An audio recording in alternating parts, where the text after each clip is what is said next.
Natosoma, ¿qué es? El aparato bucal. Idiosoma, todo el resto del cuerpo. Hay un segundo criterio que también se puede utilizar. El cuerpo está dividido en qué? El natosoma, el aparato bucal, la región donde están las patas, podosoma, y el resto del cuerpo, opistosoma. ¿Correcto? Muy bien. Hay un tercer criterio que no se utiliza. ¿Quién lo utiliza? ¿Dudas hasta aquí? Ninguno. Perfecto. Hablemos del natosoma, del aparato bucal. Generalmente en el natosoma encontramos tres piezas, ¿ya? Principalmente los quelíceros, que es lo que están ustedes viendo aquí. En esta imagen que ya en esta parte de aquí. Y ojo, los quelíceros son visibles en vista dorsal. Es decir, si nosotros vemos al ácaro garrapata en vista dorsal, y esto fue el natosoma, ¿qué estamos viendo? Los quelíceros, en vista dorsal. ¿Qué también se observa? El hipostoma, que es este canal dental que ven aquí. Y el natosoma está en posición ventral, o sea, estaría aquí. Habría que verlo ventralmente para observar el hipostoma. Y finalmente están los pedipalpos, que son estas estructuras que vemos aquí. Son las tres piezas bucales que tiene el natosoma. Y todas estas están apoyadas en esta estructura que se llama base o capítulo. Y justamente es el capítulo donde se articula con el resto del idiosoma. Entonces yo creo que morfológicamente ya los conocemos como son nuestros ácaros y garrapatas. Perfecto. Ahora vamos a lo que nos interesa. Vamos a empezar en primer lugar con ácaros. Y vamos a hablar de ácaros de importancia médica. Y ahí tienen ustedes que conocer al menos tres, que son el Sarcoptes escabiei, que es el agente etiológico de la sarna, o llamada también escabiosa. Tenemos a Demodex. ¿Ya? Ahí hay dos especies que afectan al humano: Demodex folliculorum y Demodex brevis. Y causa la demoticosis o sarna demodecósica, o demodésica, como dicen. Y finalmente tenemos la trombícula, que causa la trombiculosis.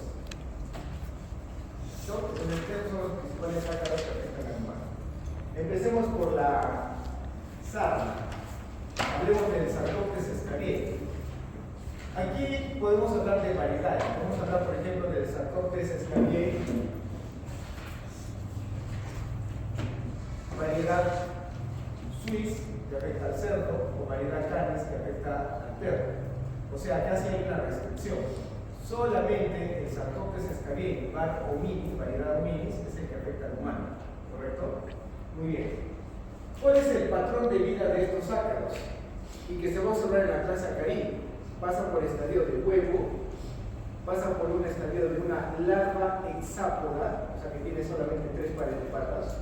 Después viene una ninfa octápoda, no sé si logran ver, por ejemplo, miren, 1, 2, 3, 4 pares de patas, o sea, una ninfa octápoda. Y finalmente los adultos también con 4 pares de patas, que dan una de las características por la cual están incluidas dentro de la clase Arachnida. ¿Listo? Como les había mencionado también, son muy pequeños. Por ejemplo, los huevos, 150 micras de largo.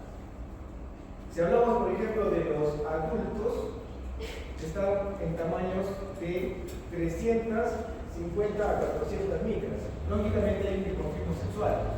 Las hembras son de mayor tamaño comparadas con los machos. ¿Qué es típico? El natosoma corto y el idiosoma, ¿cómo ustedes los identificarían? Globoso, ¿no? Como un balón. Esa es la característica. Idiosoma globoso. Y que tiene algunas ornamentaciones y estrías transversales. El carácter sexual no solamente, o sea, el dimorfismo sexual no solamente es por el tamaño, que las hembras son de mayor tamaño, sino que, si ustedes observan, las patas, miren, las patas anteriores, tanto de los machos como de la hembra, terminan en unas ventosas. En cambio, y acá está la diferencia, miren, en los machos, el tercer par de patas termina en filamentos y el cuarto par de patas en ventosas. Pero en las hembras, tercer y cuarto par de patas también terminan en ventosas. Además de que la ubicación del poro genital en los machos es después del cuarto par de patas, y en el caso de las hembras está entre el segundo y tercer par de patas. ¿Listo? Muy bien. Seguimos. Ahí están otras variedades, pero que no afectan al humano, sino por ejemplo al cerdo y al perro. Pero que son morfológicamente muy parecidos. Si Ciclo de vida. ¿Qué tienen que saber? Lo que normalmente ocurre es lo siguiente. El macho fecunda a la hembra, ¿correcto? Donde la hembra fecundada comienza a caminar en la superficie. ¿Y qué hace? Comienza a excavar un túnel epidérmico llamado surco acarino, ¿correcto? Y normalmente la hembra suele estar avanzando constantemente. ¿Por qué? Como es a nivel del epidermis y la piel crece, entonces eso la rechazaría. Para no ser expulsada, constantemente está excavando túneles. O sea, siempre la van a encontrar en el fondo del surco acarino. Pero a lo largo del surco acarino vamos a observar huevos. ¿Listo? Huevos es lo que se observa, como una hilera de huevos. Estos huevos pasaron, como dice ahí, 2 a 3 días. Del huevo que hace, emerge la larva. La larva hexápoda, ¿no es cierto? En 3 pares de patas. Ustedes lo pueden corroborar aquí. Esta larva hexápoda, pasado 3 a 4 días, comienzan a salir. ¿Ya? Comienzan a salir y pueden comenzar a penetrar folículos pilosos. La larva luego de 3 a 4 días pasa al estadio de ninfa. Y ojo, pasa por 2 estadios de ninfa, la protoninfa y la tritoninfa. Y finalmente alcanzan el estadio de adulto. Ese es simplemente el ciclo ideal. ¿Cuánto dura? En condiciones desfavorables suben pues 3 días, 4 días, 7 días y 14 días en total. O sea, en 2 semanas se completa el ciclo de vida. Si hay condiciones favorables, puede ser 7, 8 días, más rápido. O sea, prácticamente en un mes puede pasar por 2 ciclos de vida. ¿Cómo se transmite? Contacto estrecho y prolongado de una piel sana con una piel infestada. O sea, que un factor de riesgo, ¿cuál es? El hacinamiento. ¿Listo? ¿Qué más?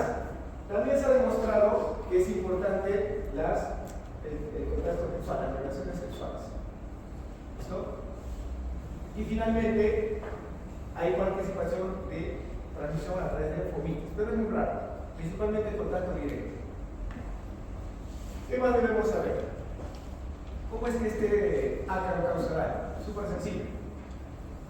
Principalmente lo que ustedes deben saber es que ¿quiénes son responsables de la transmisión? Todos aquellos estadios que están en la superficie. ¿Quiénes son? Las ninfas, ¿no es cierto? Y los adultos. Ellos son responsables de la transmisión. Ellos son los que pasarían por el contacto piel a piel. ¿Y quiénes son responsables de la patogenia? Los que están dentro de la piel. ¿Quiénes fueron? La hembra, los huevos y las larvas. ¿Correcto? ¿Y cómo es el daño que ocasiona? También fácil de entender. La saliva que tienen estos ácaros tienen sustancias queratolíticas y son justamente la saliva con los quelíceros lo que abre el surco acarino, los túneles. Entonces ahí que daño ustedes reconocen, destructivos. Estos huevos, cuando emerjan, van a quedar las cáscaras. Junto con la saliva son presencia de alergenos. ¿Qué daño hay? Toxicoalérgeno. Y en respuesta a ese daño inflamatorio. Entonces, eso es lo que explica la patogenia en la escabiosis. ¿Listo? Muy bien. ¿Cómo se manifiesta entonces esta enfermedad, esta infestación? Miren, al inicio de la enfermedad en realidad es asintomático, no hay manifestaciones. ¿Ya? O sea, sí hay ácaros haciendo esos túneles al inicio, pero luego de 1 a 2 semanas, recién justamente por la presencia de los huevos, la saliva, la piel se sensibiliza y comienza a aparecer esas reacciones eritematosas alrededor de los túneles. Pero lo que ustedes siempre tienen que acordarse es el prurito intenso, o sea, que se intensifica durante la noche, creo que se conoce como el prurito acarino. Y eso, esa reacción, miren, esos túneles ya se pueden juntar y comienzan a formar estas reacciones papiliformes y erupciones microvasculosas y circulares. Y además hay contacto constante rascado. Entonces, lo que se va a observar en o sea, patológicamente en esta enfermedad es esto: hiperkeratosis, engrosamiento de la piel, keratosis, oscurecimiento de la piel. Típico. Pero además, ¿qué vamos a agregar? Vamos a agregar el siguiente hecho: que hay una topología de zonas donde normalmente están los ácaros.